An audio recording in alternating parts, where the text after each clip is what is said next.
So we've got one adult male here. We've got that drinking, and just above we've got that really large group of elephants, and the puppies are just beyond those elephants.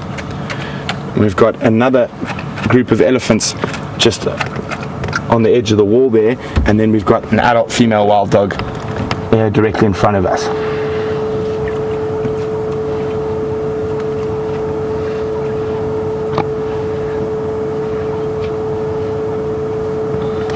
So I think what happened is another herd of elephants actually just came in from behind us and started chasing the dogs again.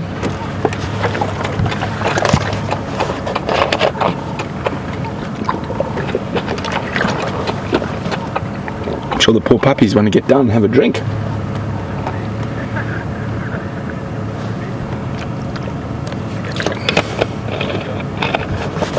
Females coming in. Guys, hasn't this, remember I said it's worth sitting with sleeping animals, specifically predators, specific something like a wild dog, because when you are able to stay with them, the interactions that they have, not only with the animals they're trying to eat, but with the other animals around here, is just so incredible. Here comes the third adult. I wonder when the youngsters are going to try to sneak through, but elephants are coming back.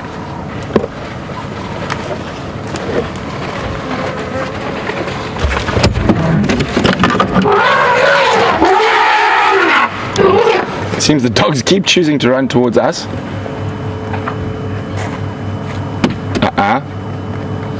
Stop it. See how they lift their heads and corral.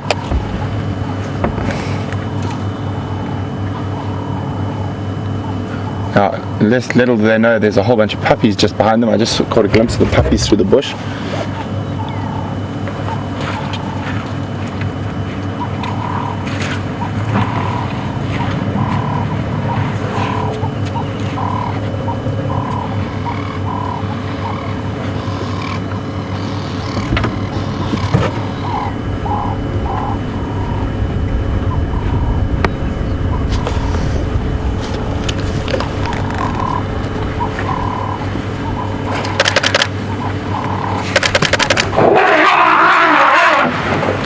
Okay. See, very focused on the dogs. The third adult has just arrived and trying to get a drink, and the elephants don't seem to want to share the water hole.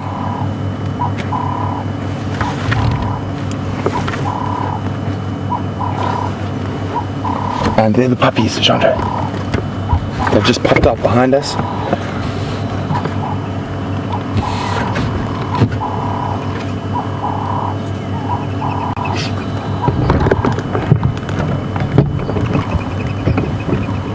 That's incredible, guys. Absolutely amazing.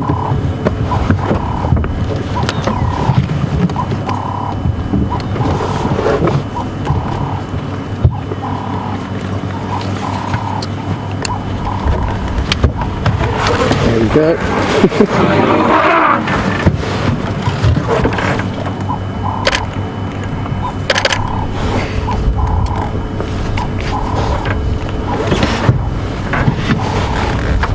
Thirst's winning here.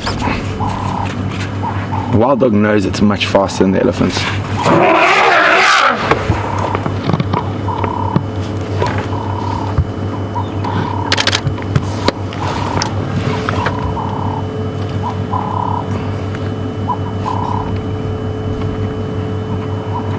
Oh, I think the puppies just got spotted, judging by their head.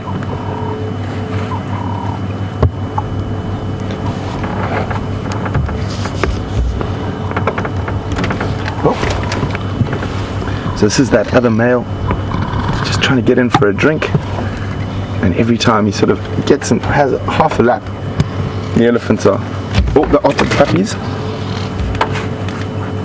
Oh, there's just too much going on. Here we go again.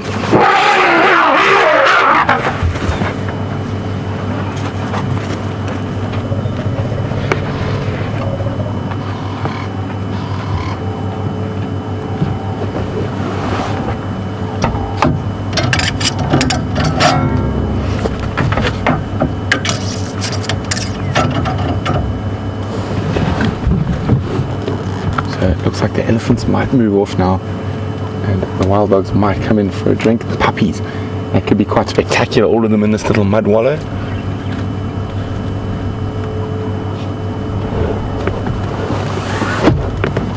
I think, unfortunately, we're not in the position to move, so you're going to have to forgive Jeandre if he gets any wires or rope in the shot. He's filming off the back of the vehicle, precariously balanced to get this.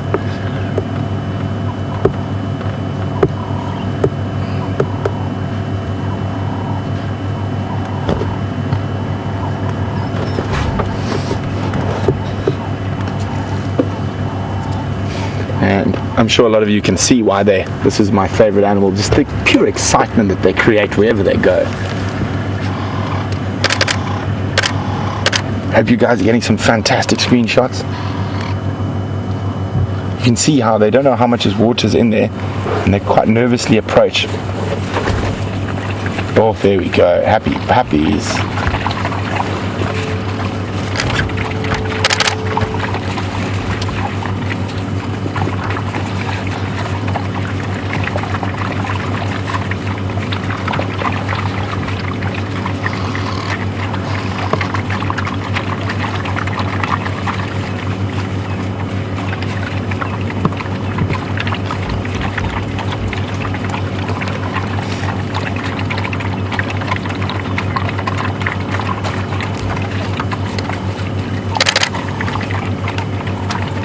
Yeah, that lapping.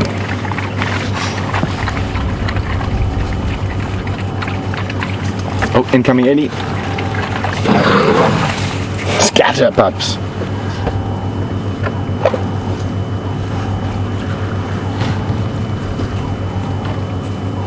So strange. We actually chatted about this on the sunrise safari. Nervous, they don't want to be caught in the hole by the Ellies.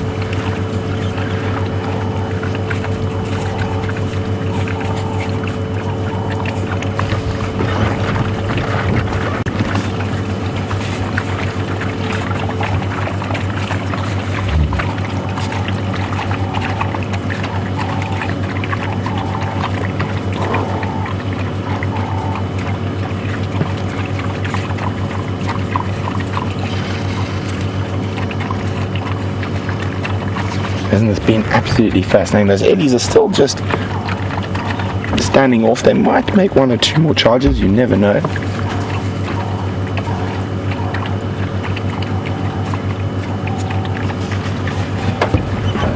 Keep an eye on those adults behind you in case they start moving.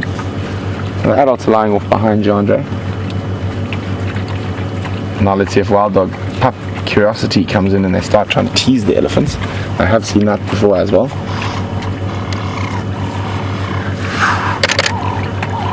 Incoming Ellie. Thinking about charging in again.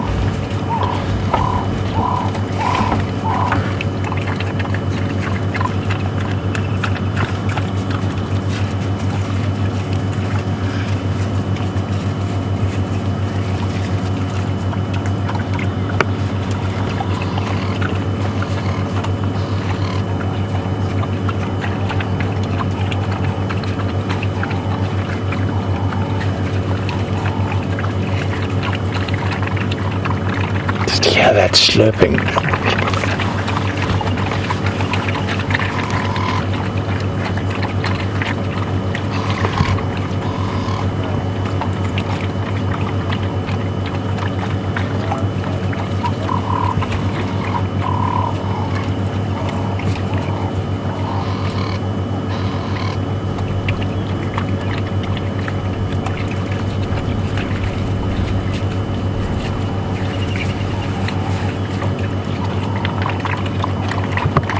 So there's quite a lot of buzz on the interwebs about how brave these dogs are with the elephants.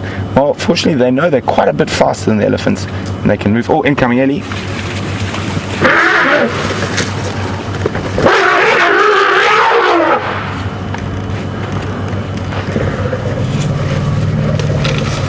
Sneak attack from the elephant. The dogs thought they were moving off, and then in she came charging.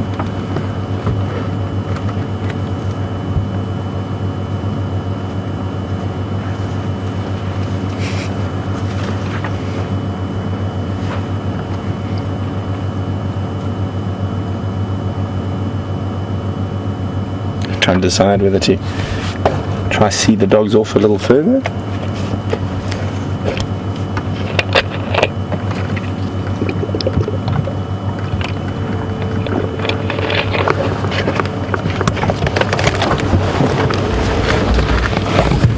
Some of the pups scattered by the ellies.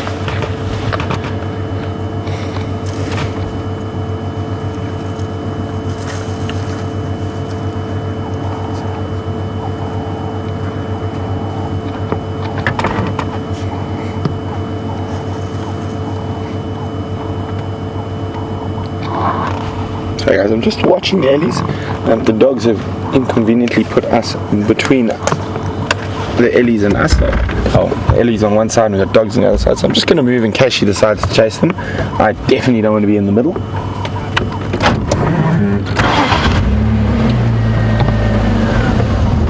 Let's just move around.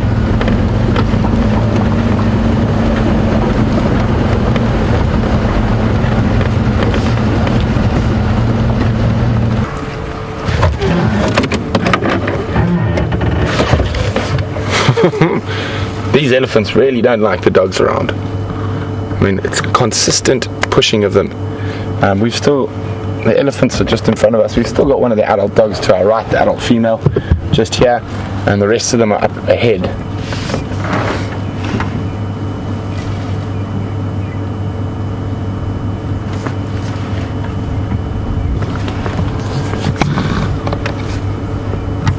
And off they go again.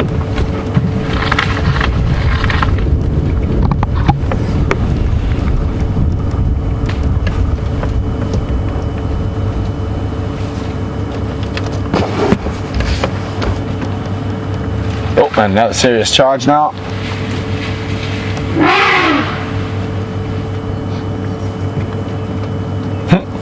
And we're going to stick with the female for now. One dog in hand is better than the others in the bush.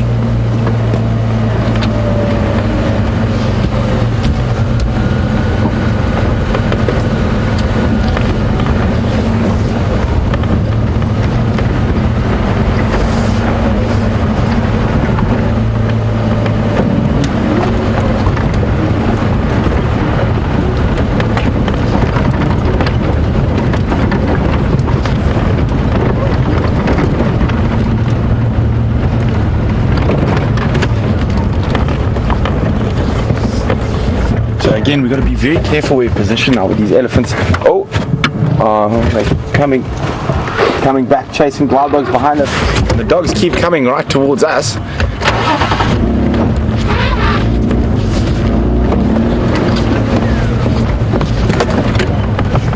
Okay, so we can see both here. So they're the dogs there, and the elephants are about to come charging through behind them again.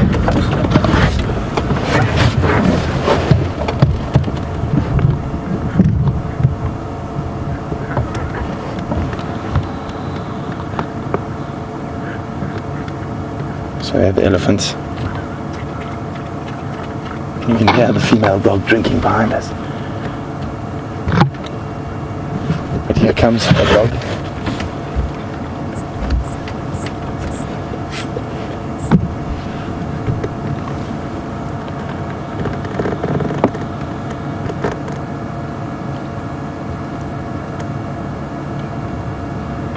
One of the adults and another one of the adults. Puppies seem to have moved off slightly further to the sort of northwest, but here we go, incoming. Elephants chasing the puppies.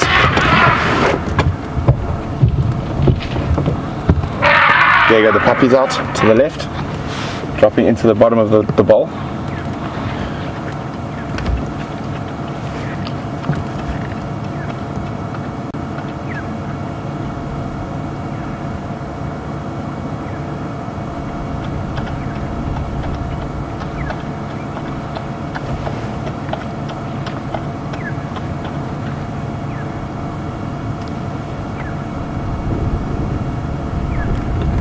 Now the elephants seem to stop, chase, gather, rally, and then chase again.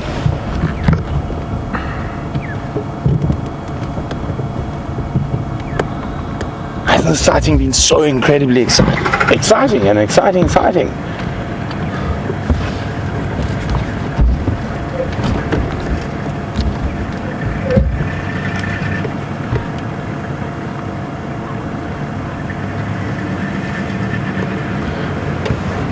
Oh, we've got a nice, clever comment from Deborah in Kentucky.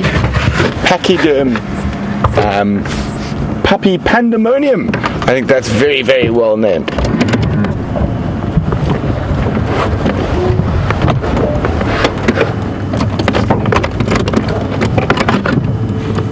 going to reposition so we can keep an eye on everything that's going on, or try to, at least with wild dogs, it's near impossible. Going to try to see what's happening with those elephants and puppies a bit further away. It's in some thick bush, so we're definitely not going to put ourselves in that situation.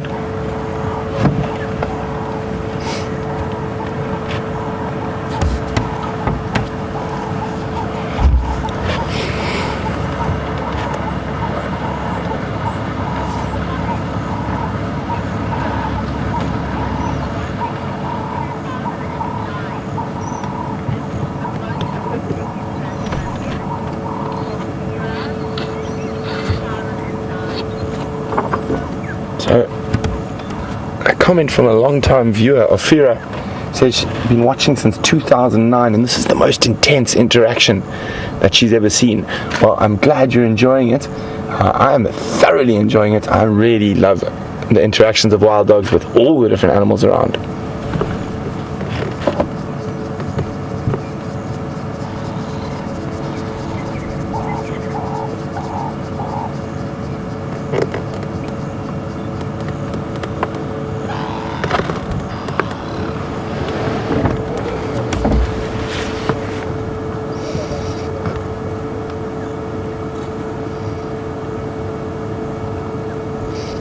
So, looking towards where I last had a visual of the youngsters, but not looking too perturbed.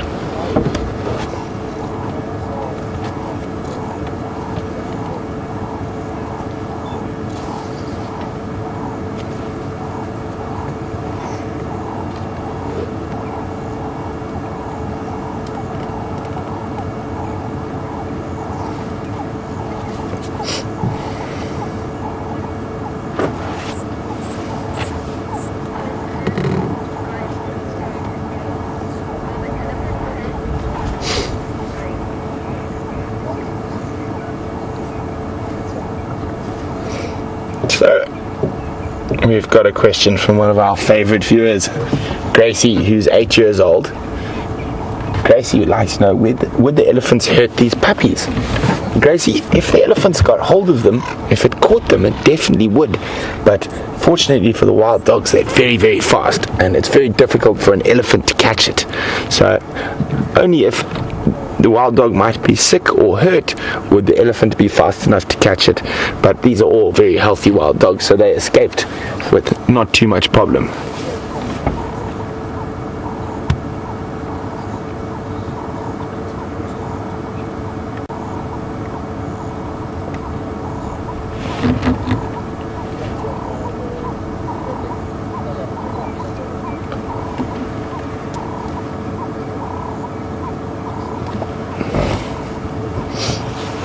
Well, I can't see the puppies. They're to the west of us somewhere.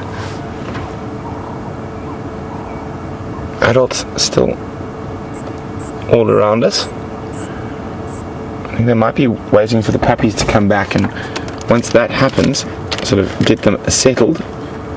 There we go. Dog's got worms.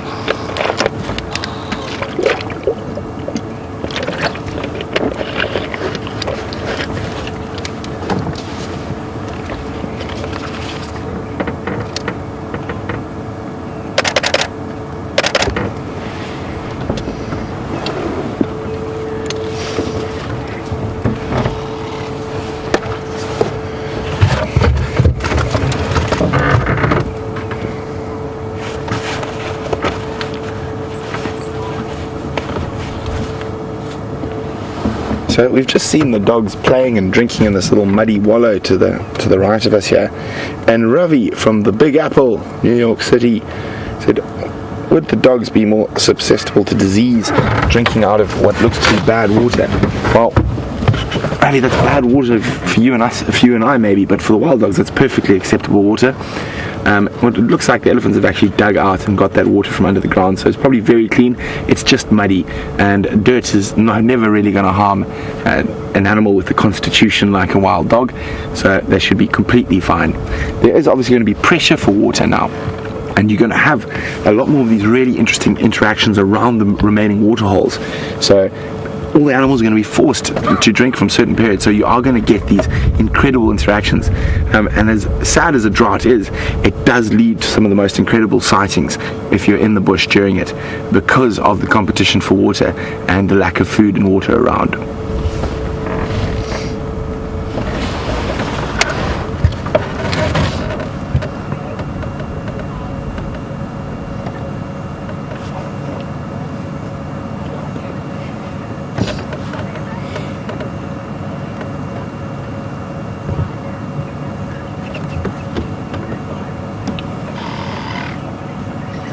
Well, we've seen this incredible interaction of elephants chasing wild dogs every which way, and Charlie is wondering whether they're protecting their water and rationing their energy around the dwindling supply. Charlie, I don't think so. They react like this to all predators when they find them. I think maybe the fact that there's so many wild dogs is what got them so riled up, and the fact that everywhere they looked there was another one would have possibly got them that riled up. Whether it's with a lion or whatnot, they normally all run off in the same direction. They won't come back. So it's very unusual for a lion to be able to come back and try to drink water after they've been chased by elephants. Whereas wild dogs, no, they're sort of a bit faster, they're a bit more tenacious, and they kept harassing them. Well, not harassing them, but coming down to drink. And elephants don't like any other predators around them, so that's why they were chasing them.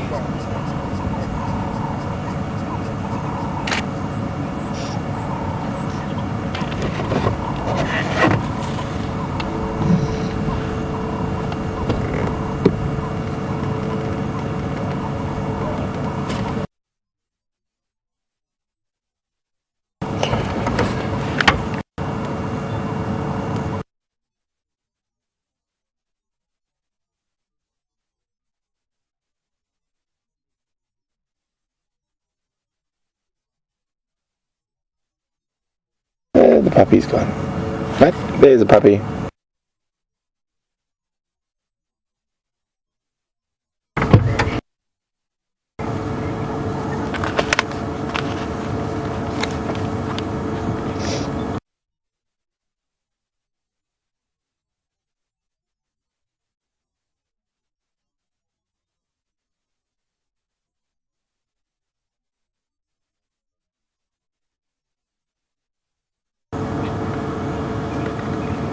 Oh, that dog's found something smelly. Probably some dung.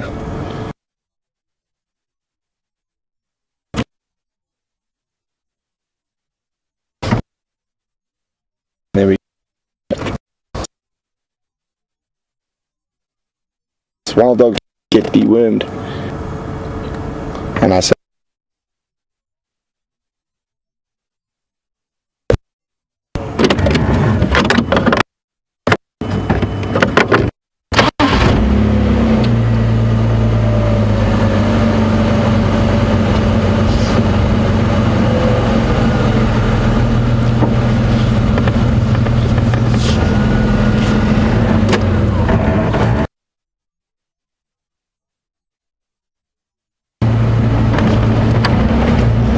incredible sighting so far.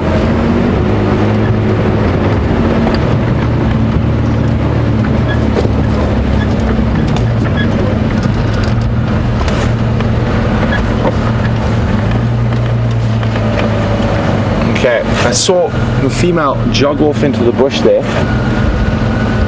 Looks like she's leading the hunt this evening.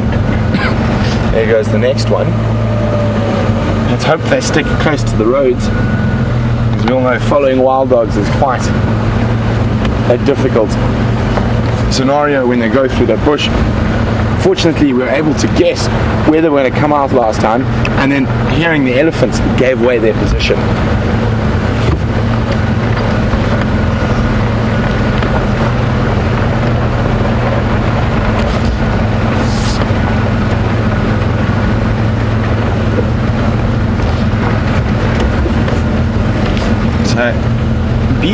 wondering, are wild dogs successful as night hunters? DJ, not traditionally. They tend to not like hunting at night as much. They are what you call a crepuscular hunters. I love that word, crepuscular, and it means most active at dusk and dawn, and the sun is about to set. They're setting off hunting sort of right on cue. So they do hunt full moons, and they are opportunists. I have seen them hunting at night once or twice before, but it is less common. This is the time of the day where they're most successful, and in that first light of morning as well.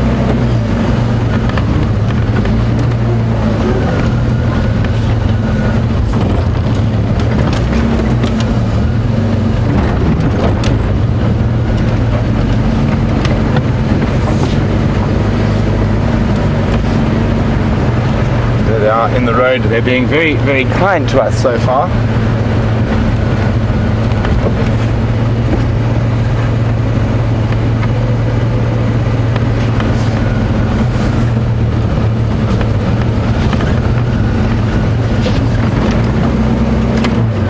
And of course, as I say that, they start heading off, cutting corners again.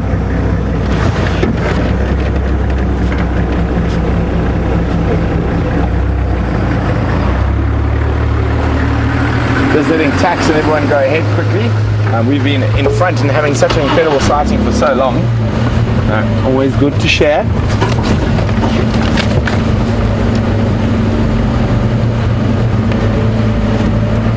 Tax is going to go around the other side, and that's a very good plan. It's a nice thing about having more than one vehicle following, because now in case they bolt through here and I'm not able to keep up with them through this very thick bush, Taxton might catch them as they come out on the other side. We're still with one dog here to the right.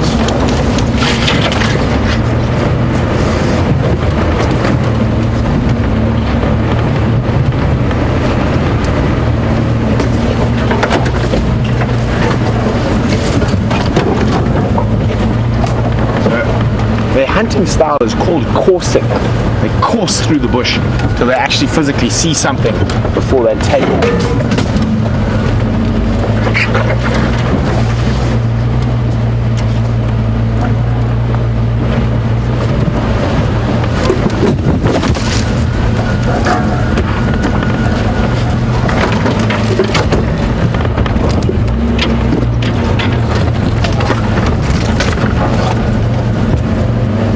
Sorry guys, just trying to figure out, oh, there they are.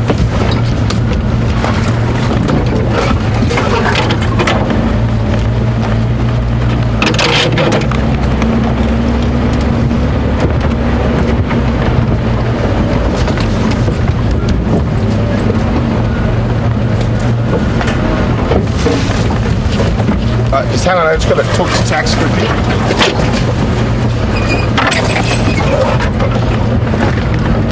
Oh, why did they choose this block in particular?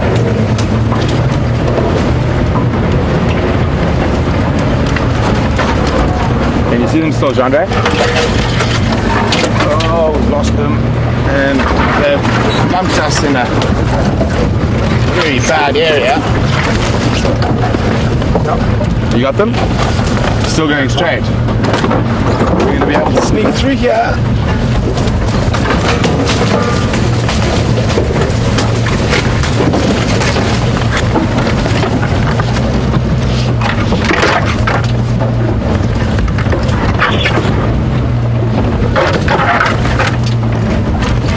Whoa, going in the right corner.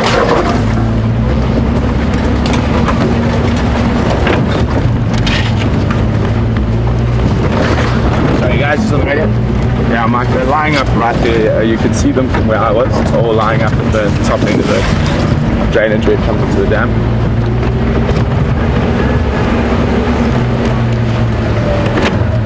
Here we go. We've got them.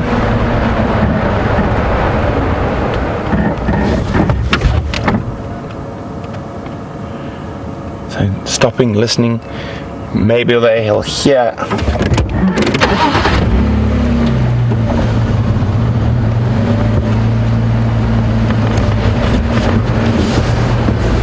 Oh boy, here we go again. So while I try to follow them through this thick bush to avoid and save your ears from the scraping and scratching that these bushes often cause, we're gonna go see what Jamie's been up to.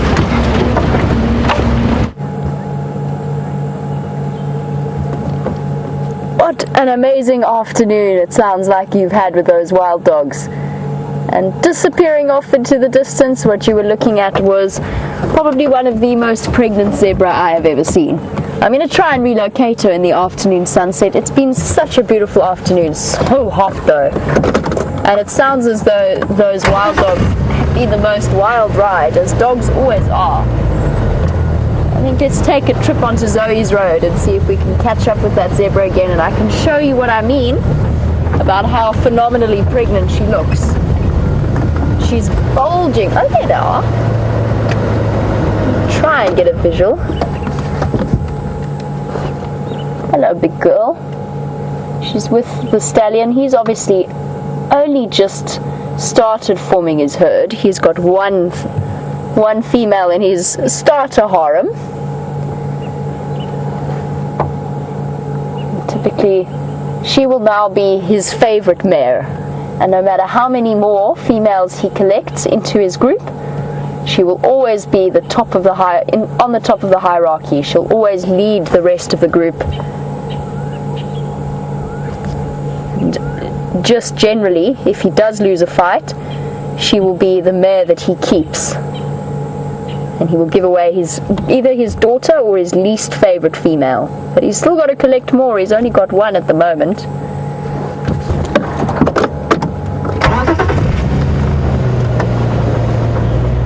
Let's go and see if we can catch up with them on the other side of this drainage line.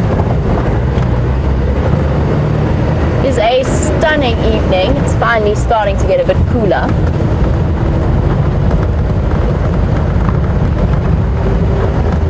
Except that it's still 30 degrees. But listen, when it's 40 degrees in the middle of the day, 30 degrees starts to feel cool.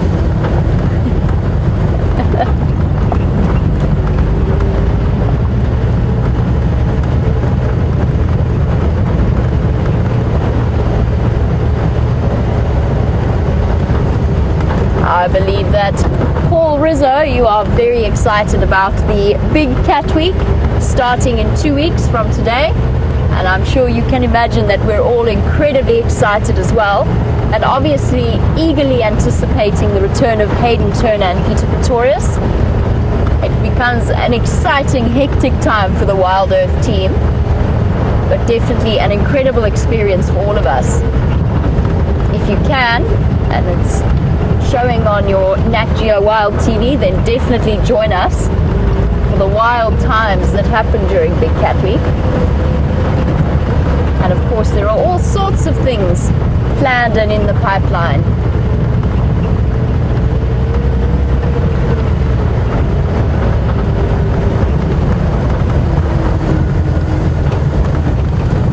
For some reason this tree track is one of my favorite parts of Djuma.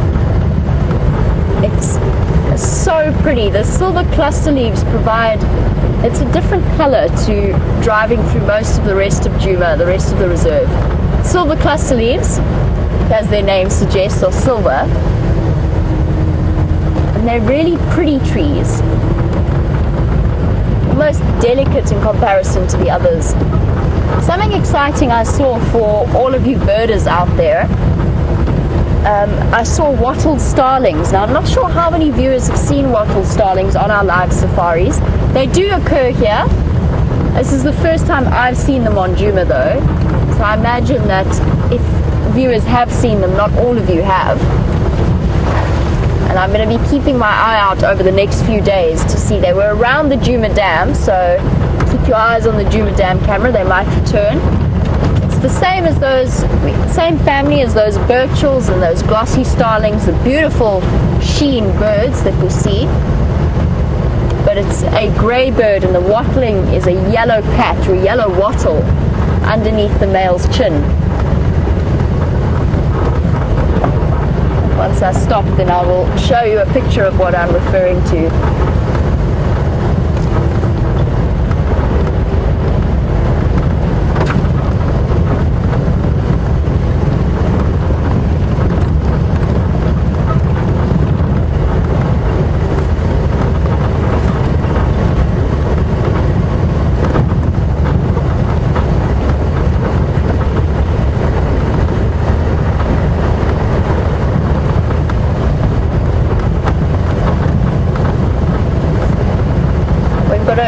imagine from what sounds like it was a phenomenal example of elephant and wild dog interaction.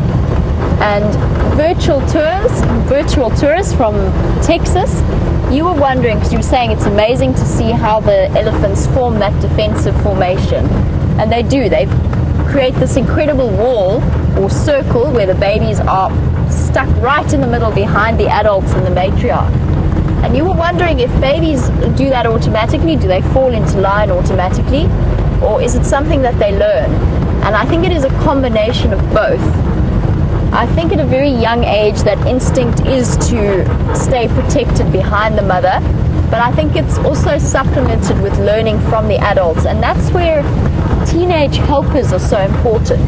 So especially with young babies, and I've seen this myself, when the adults form that defensive line or that defensive ring, the teenagers will often be the one, the cousins, especially older sisters, will help to nudge the babies into where they need to be.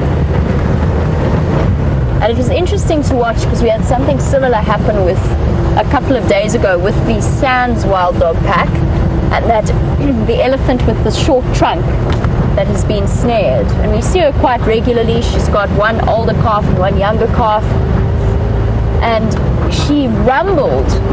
As soon as the wild dogs arrived, she rumbled and her two babies raced across to her. And she was basically saying, you could easily translate it as, come here right now, come to me, there's a threat.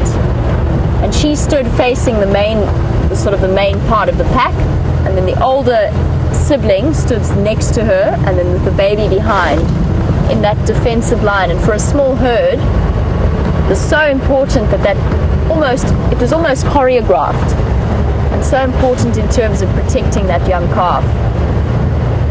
Phenomenal to see, but I think it's a combination of instinct as well as learned behavior.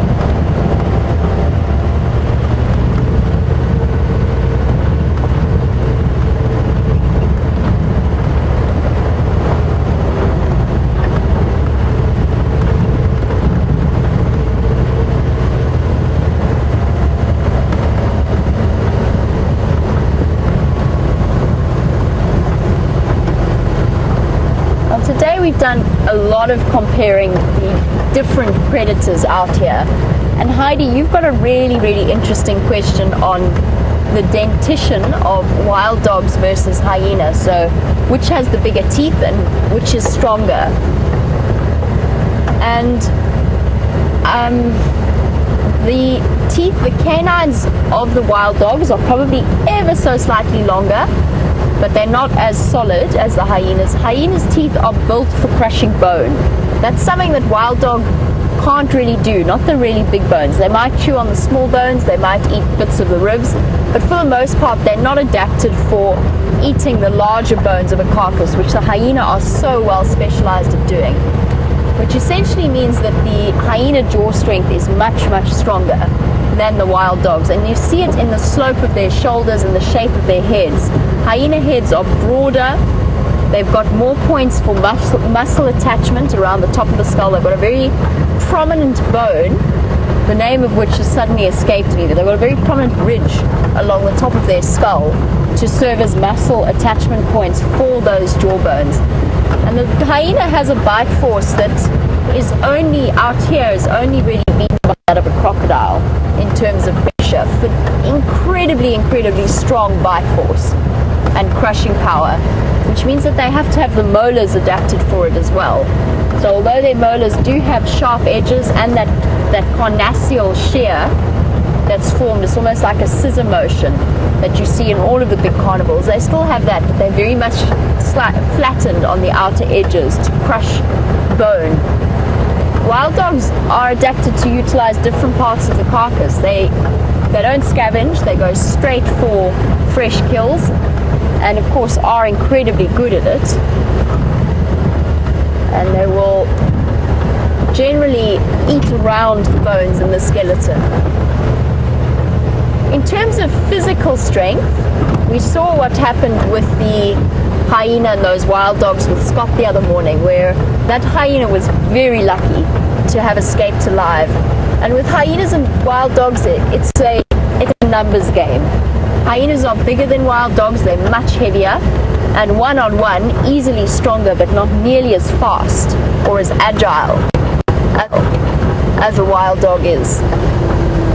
Which means that they can duck and dive and dodge far more effectively, which is why, as in the case of the Sands pack, when it was about 10 against 2, and eventually 10 against 1, that hyena was under serious threat of being badly injured or killed. It was very lucky to escape. Still looking out for our pregnant zebra, but she doesn't seem to have popped out of the drainage line. I think she might be planning on spending an evening somewhere tucked away in there.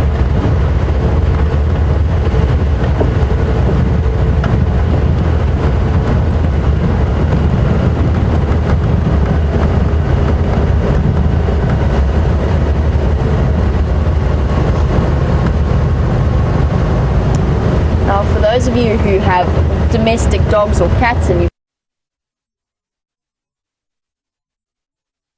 had them since they were babies, you will know how incredibly sharp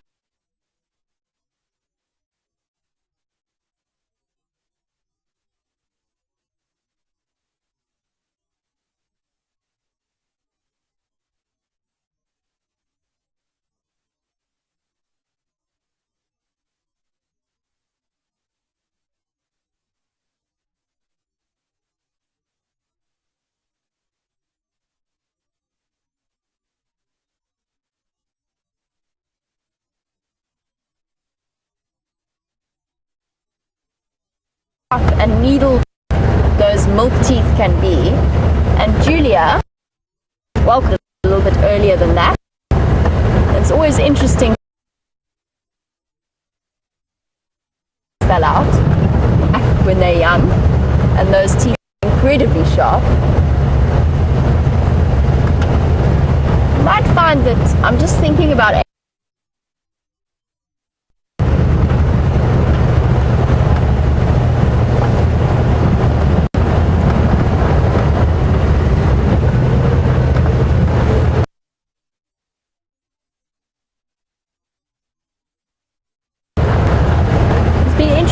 how apart from whether this drought is having quite a serious effect on the vegetation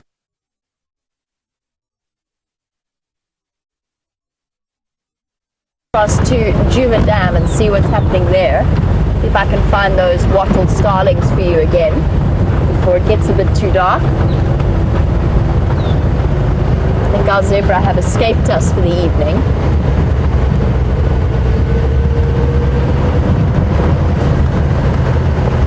I'm still really excited by this lilac-breasted roller nest that Scott found.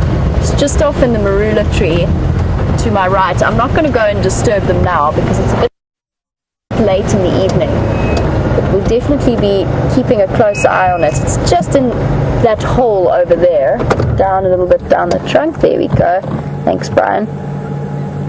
And down in that trunk apparently are two little baby lilac-breasted rollers. But I won't disturb them now because their parents, there's a good chance that the parents have returned to the nest for the night. I don't think we want to be disturbing them.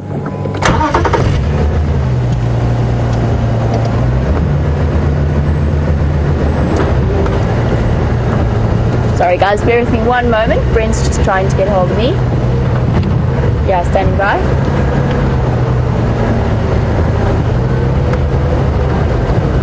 I've just come around fins. I was going to go on to film instead.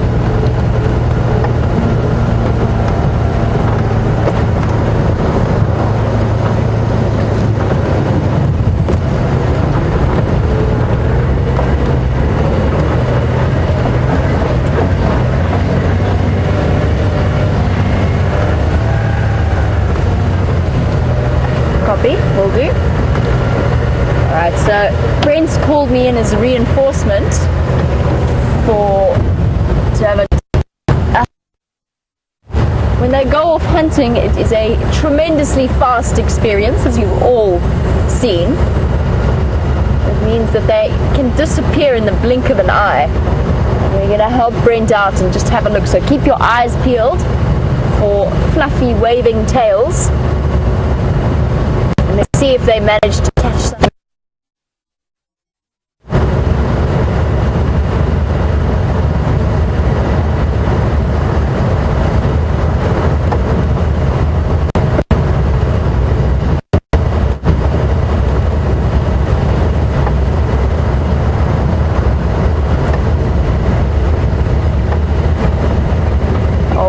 Wild dogs are fearsome and effective hunters out here.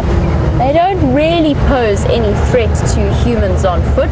But Wendy, you were watching all the way from Florida and you were wondering what happens if you encounter or get close to a pack on foot by mistake.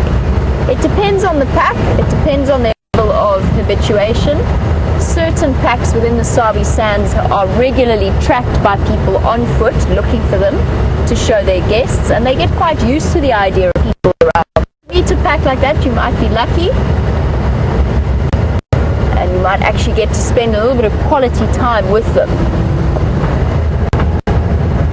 Come on, puppies, where have you gone? Otherwise, if it's not a pack that's just a chance to sprint away from you very, very quickly. Wild dogs are not engineered by evolution to hunt people. That being said, they're still wild animals. That's always worth remembering. Wild animals can be incredibly unpredictable, and you should never underestimate them. Something that you've got to bear in mind without getting in any way complacent when you're out about in the bush is that you're never quite sure what's happening in that animal's life.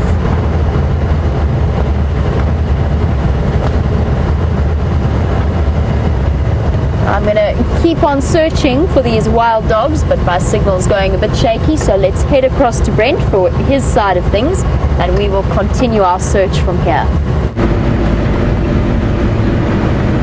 So we lost them in that incredibly thick area, and then Mike was with the puppies. They came back and fetched the puppies, and they headed towards this area, but went into a really big drainage line. So we're just going to check through here quickly. I'm hoping they pop out in this open. I mean, there is a possibility they could have caught something in that thick area, but we can't hear any of that excited feeding noises, those high-pitched squeaks. So I'm hoping from where they left, they should be coming out in this area here somewhere. I'm just going to turn off the engine and freewheel down the hill.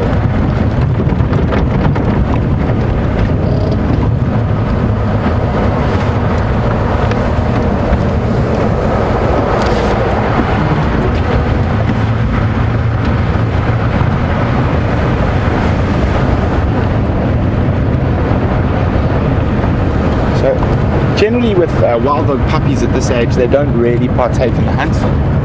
And Carla from Holland was wondering that if they could, or what was the biggest thing they would kill. I think they're still just a little bit too uncoordinated to do that, Carla.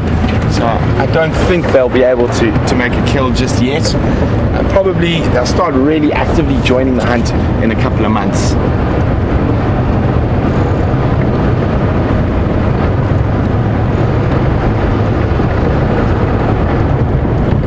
Amazing how quickly these animals just vanish.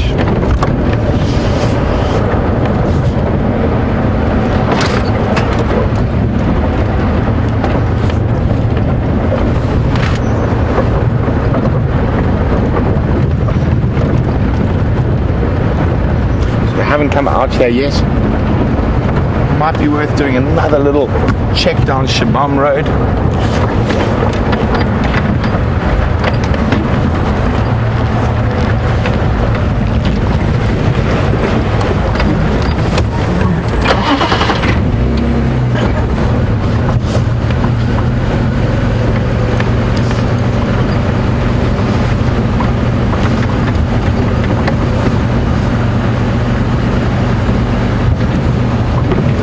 The last place those dogs were was just down here in this really thick area, and they were heading west towards the setting sun. So I'm just going to check, see if any of their tracks come out on top. And the other thing is that breeding herd of elephants is in this area as well, So be listening for some more trumpeting if they did go that way. But while we're talking about elephants and wild dogs, Christopher from Arizona. Speaking of elephants, Christopher, there they are. Christopher from Arizona, he was wondering, do the elephants actually see the wild dogs as a threat or more as a sort of irritation? Well, Christopher, elephants see all predators as a potential threat, even though it's very unlikely wild dogs would ever actually have a chance at grabbing an elephant baby. I think hyenas and lions are far more of a threat. This is that same herd. You see how calm and relaxed they are now, and which probably means the dogs didn't come this way.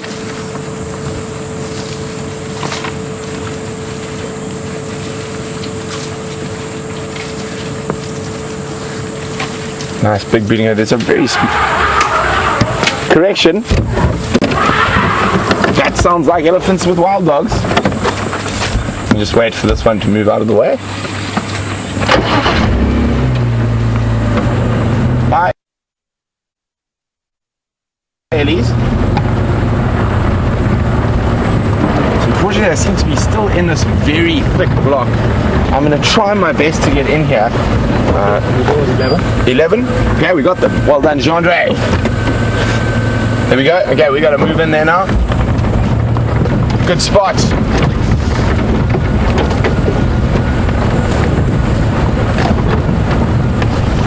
Unfortunately, this is a really, really thick block, so I have to concentrate and try to stay with the dogs. There's a puppy there running through here. Oh, dearie me. Why this block of wild dogs? Why, as you say. Stations just had a brief visual. Animals now mobile, sort of north towards the junction of Shabam and Philemon's dip. I'm unable to follow. Okay, unfortunately it doesn't look like we're going to get through here. There's a big dip and drainage line, lots of fallen trees. We're going to cross to Jamie, who should be coming around into that area very shortly. And so hopefully she catches them on the other side.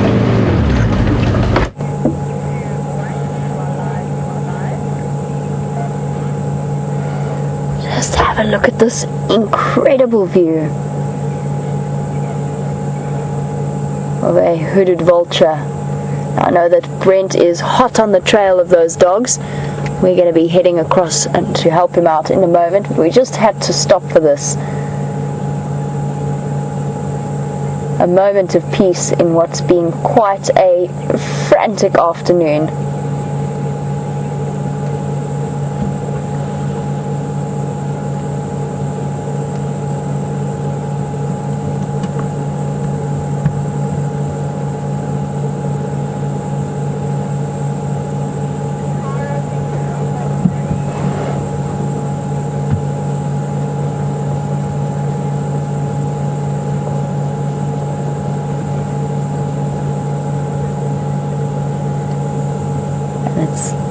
Really quite a stunning image against the silhouette of the sky, and put very well into words by Jerry a little bit earlier. Africa sometimes is paintings in real life, and we've got one right here.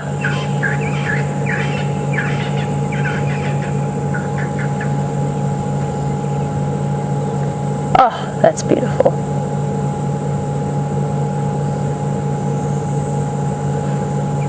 There's nothing like the silhouettes of striking African trees in a red sunset.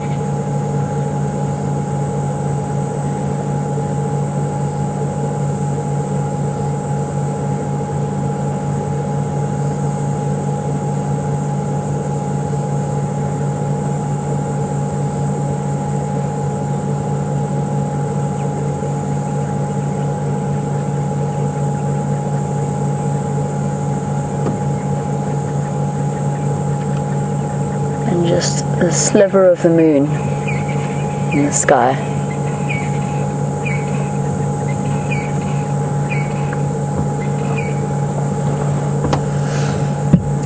I don't think there is a view in the world that can beat that, in my opinion.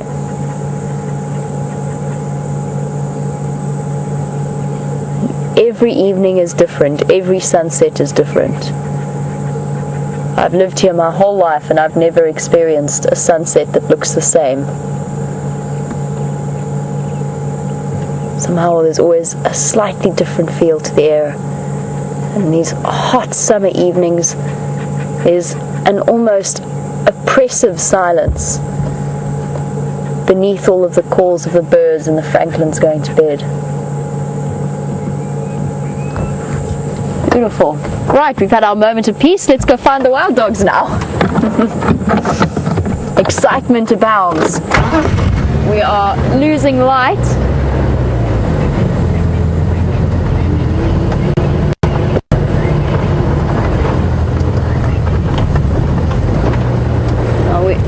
We're actually at Treehouse Dam, which is where the dogs were originally with Brent and the elephant and all of that action. But Brent has just seen them moving north around where we are on Savage's track, looking like they're going towards Philemon's cut line. Happy Cub, I hope that answers your question as to where these wild dogs are moving. We have been so in the last 2 weeks. We're about to meet somebody following up. Could be Brent. Let's look at my spotlight as well. For some reason I have a jacket in the car. What on earth made me think that a jacket was shape or form? Sorry. Brent?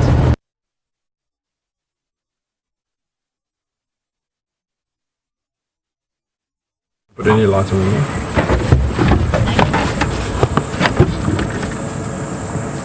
So we've caught up with the youngsters. Jamie's actually right here as well, and she's coming in from the other side. Unfortunately, we're not going to put any lights on these guys. But there comes Jamie and Brian.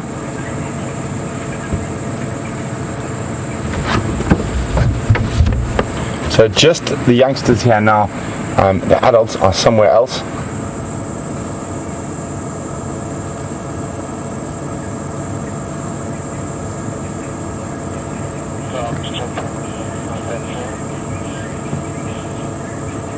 So they'll be waiting for the adults to either return and regurgitate food to them.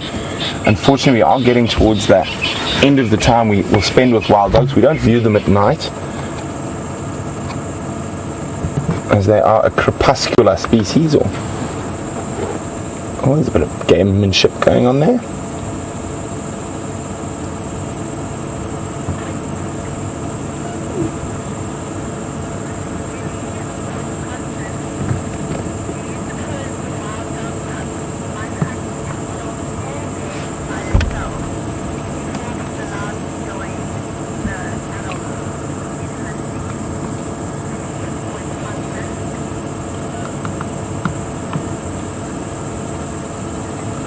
So as we've got all the youngsters playing in the road between our two vehicles, Gilly in Wisconsin is wondering, would they not hunt smaller things by themselves before they're able to join with the main hunts?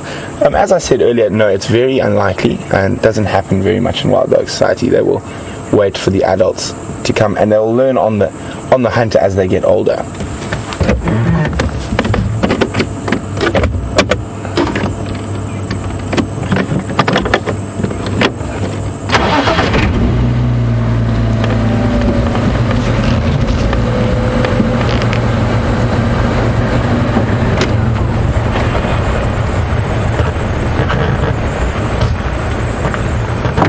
Got to be on the radio.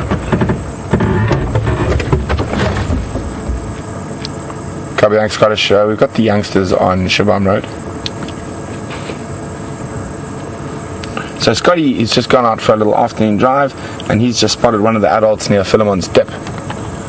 So heading south, so maybe possibly back towards us here.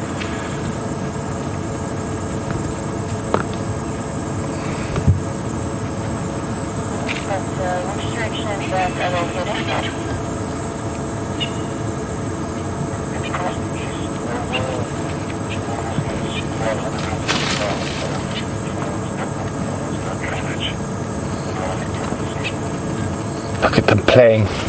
So it's nice and cool now.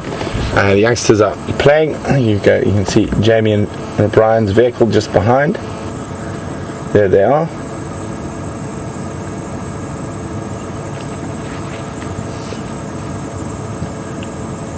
So I know it is quite dark, but we don't want to put the lights on them.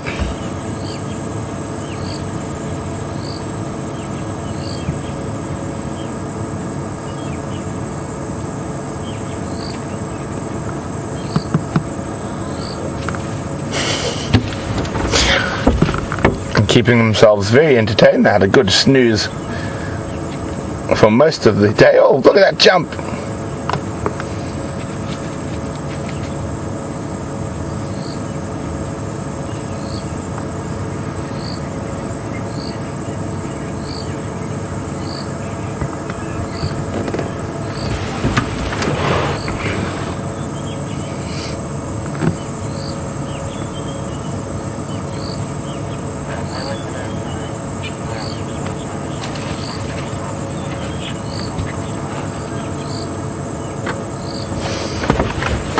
Oh, fun and games.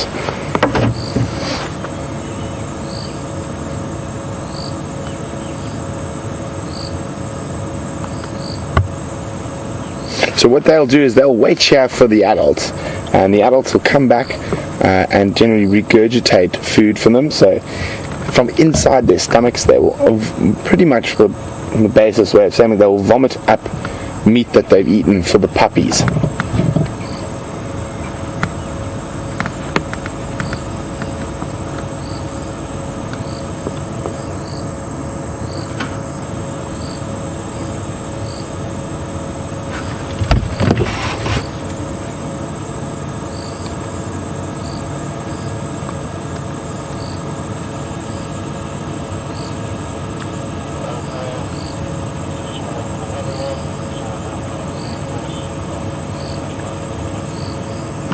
So there we go. It sounds like two adults together now from Scotty heading back west towards where we are.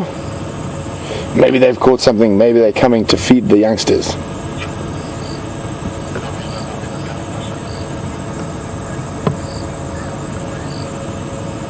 So those adults are coming in from behind me along Philemon's cut line, and hopefully it sounds like they're going to head straight towards this spot from what I can hear.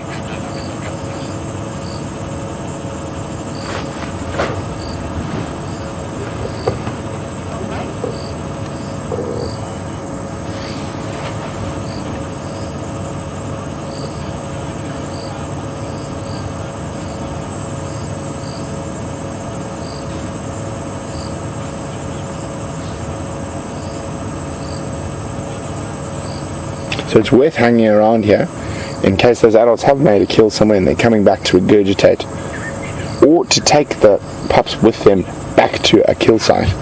Obviously that's quite risky with all the hyenas around.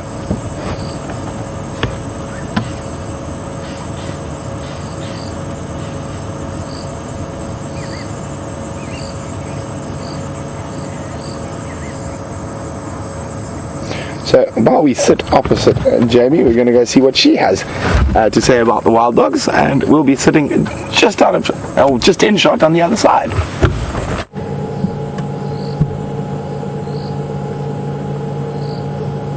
And just to see things from our perspective, which is just on the other side of Brent's perspective, and I'm so glad I've got to see these pups just before it gets too dark for us to spend time with them.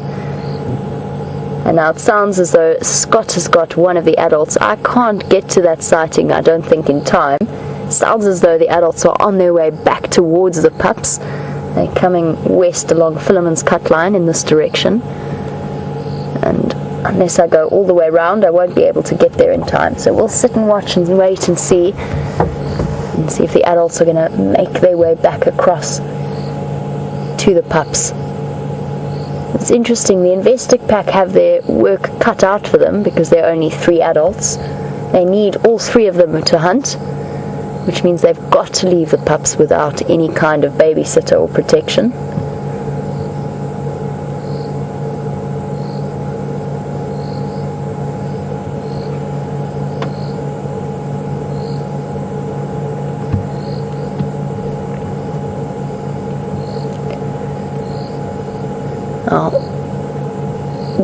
These pups have only just come out of their den site, and oh, what's attracted this one's attention? Looking at something. Sorry, I'll be with you in a moment. I just want to double check what it's seen.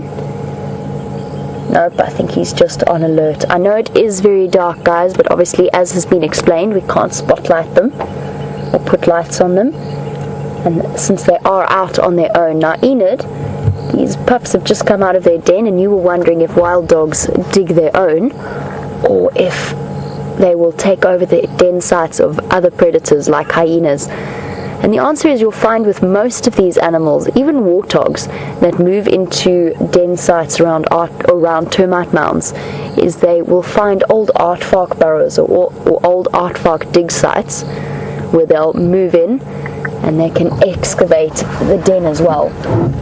So they've got the start of it all sorted by the aardvarks themselves, and then they excavate a little bit around it. And the pups, you'll find, will be very good at excavating themselves as well. It's exactly the same as what happens with hyenas at their den site.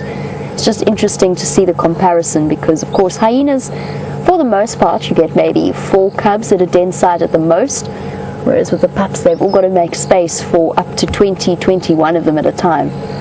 So they look for nice big solid systems of termite mounds that they can then excavate and find themselves a nice patch and a nice hole. And of course that's a nice safe time of their lives when they can have the protection of the den. This is probably the most dangerous time for these young pups. They're just starting to move out and about with the pack, but they can't have the protection of the adults all the time. Oh, something's got their attention.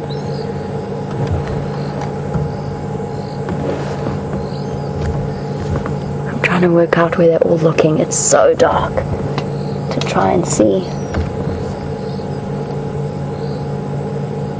and it's totally worth staying with them even if we can't put any lights on them, because the adults are going to make their way back across to the pups, and then at least we'll be able to hear the sounds of the greetings that they make. And it could be if the adults have made a kill in the time that they've been away, and they could return and regurgitate food for the puppies, and you get to see that incredible begging action.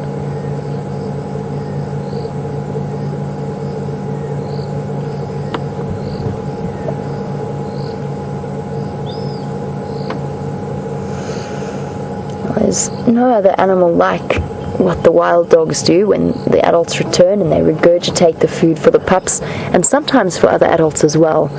And Ramey, you were wondering if they lose nutrition when they regurgitate the food, and it's a very short period of time. So obviously for the adult that's regurgitating, it's a very, what's the word? It's a very selfless act, because it means that adult won't get any nutrition from the food, but it's there for a very short period of time that it's in their stomach.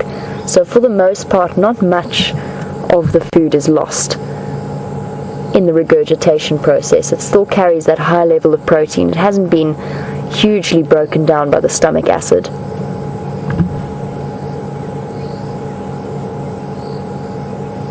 They are here. That generally bounces back light. It acts as a giant mirror and helps to magnify any ambient light that they might be seeing.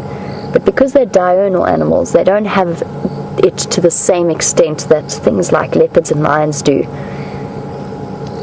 They might be picking up some of the lights from the vehicles that might have given them an eerie glow. For the most part, the expression in wild dogs' eyes to me is one of my favorite things about them. There's so much intelligence in it.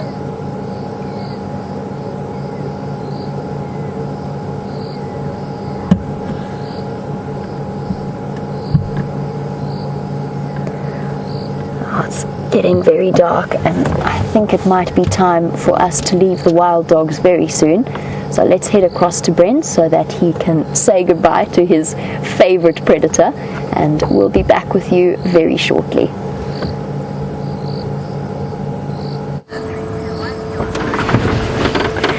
So what an epic wild dog sighting, and it is dark now. The adults haven't moved back in, and we're not going to put any lights on these little guys, and we're going to leave them be, but hopefully we'll be able to find them bright and early on the sunrise safari. So let's get going.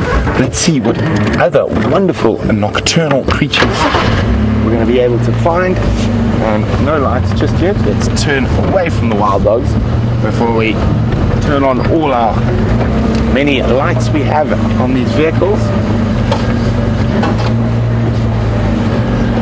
And it's almost like you're driving a starship, because all the little buttons you get to flick. 1, 2, 3, and 4. And let's get my spotlight now.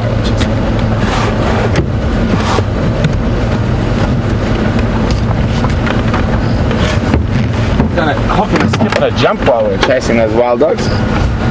Let's go see what we can find. And there's always a good chance of seeing some of the more interesting, smaller nocturnal animals, such as bush babies, genets, civets, and chameleons.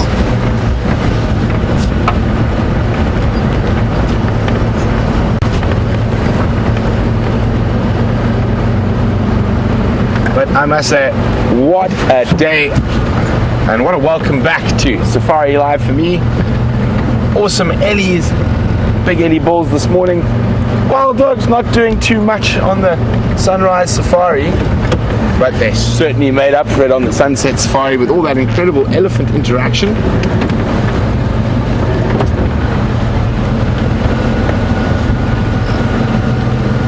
I wonder what that little thing was scuttling off there. I just saw an eye. Maybe we'll get another view from the other side.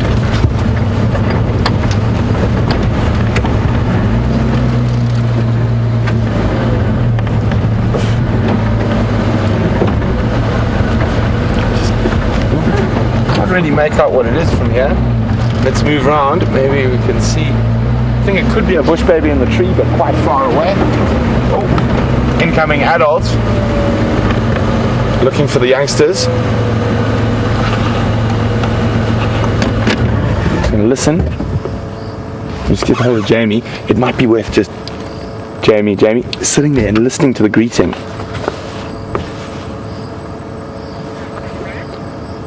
Are you still there?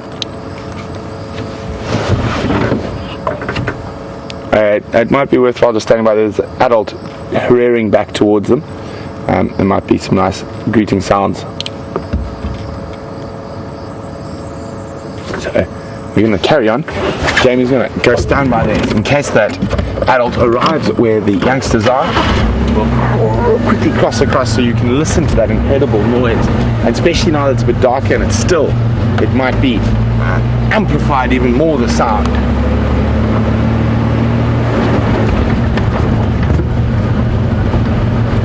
That looked like the female that rushed past us there.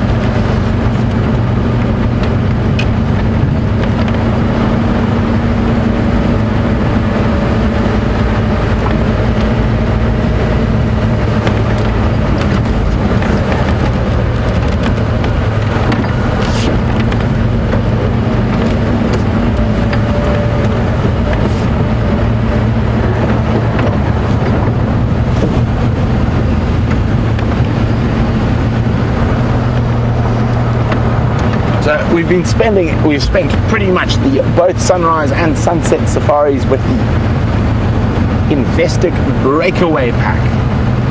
And Helen is wondering how they get such a strange name. So those of you who might not know, Investic is quite a large financial institution that was started in South Africa, but I think it's registered based in London at the moment. And it's a private bank, and they sponsor all the collars and veterinary work that happens on the Investec Pack. That's why they got to name it the Investec Pack. So they sponsor all the collars when they put collars on them. So this is the breakaway pack. The main section of the pack still has collars. They live further to the north and east of us. And also all veterinary expenses and whatnot that the pack might incur is all paid for by the private bank. Hence the strange name of the Investec breakaway pack.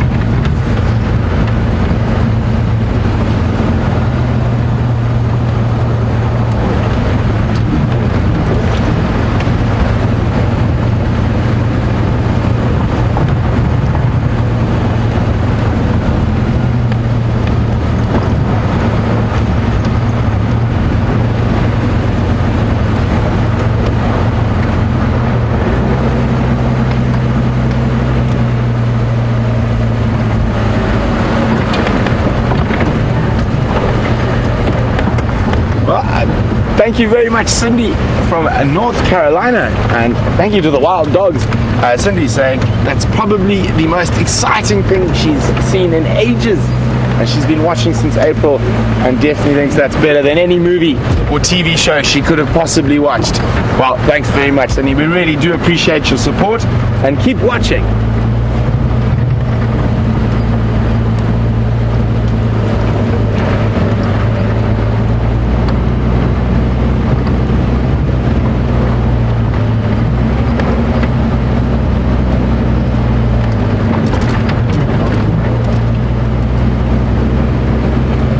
Carefully for chameleons, janets for bush babies.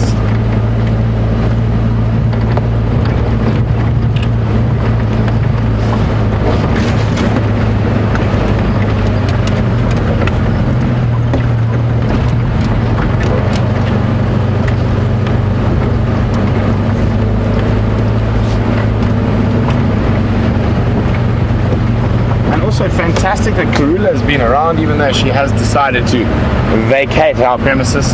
Hopefully she'll be back again soon. I'm still hoping that those male leopard tracks we followed up on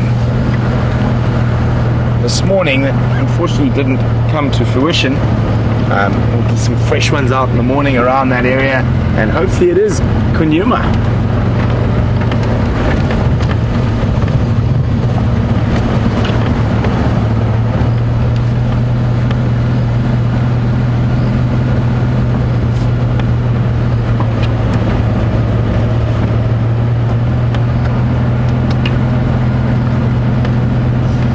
So it doesn't sound like that wild dog adult got back to where the youngsters were, but we're just going to go check in with Jamie quickly and see what she's up to.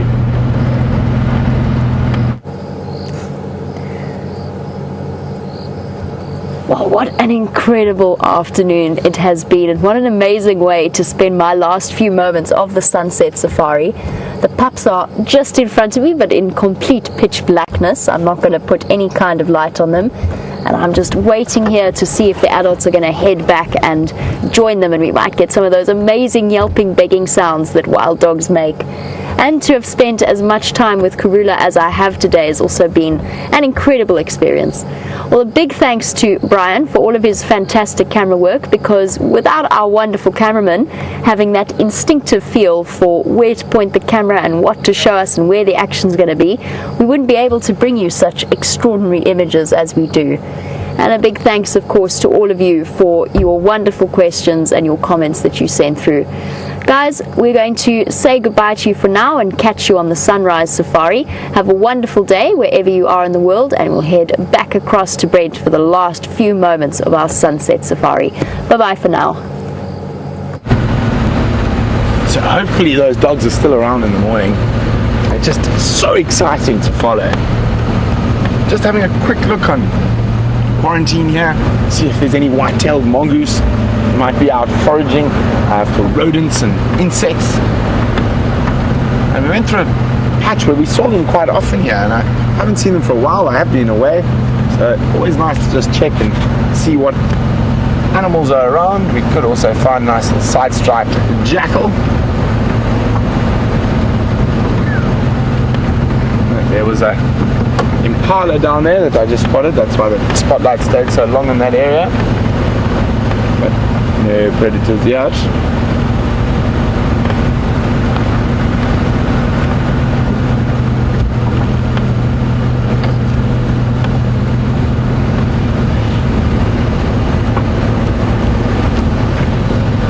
wild dogs have that unique thing that they regurgitate a lot of the food to the puppies, the adults do. And Jeffrey from Austin in the Lone Star State is wondering, how much do the adults keep for themselves? Well, Jeffrey, if the puppies are very hungry, they'll actually almost everything they'll give to the puppies, and actually prefer to go hunt again, which they do quite often. And specifically now with only 3 adults and 11 youngsters, and they'll be hunting twice a day, almost every day, if not sometimes twice in the morning, twice in the evening.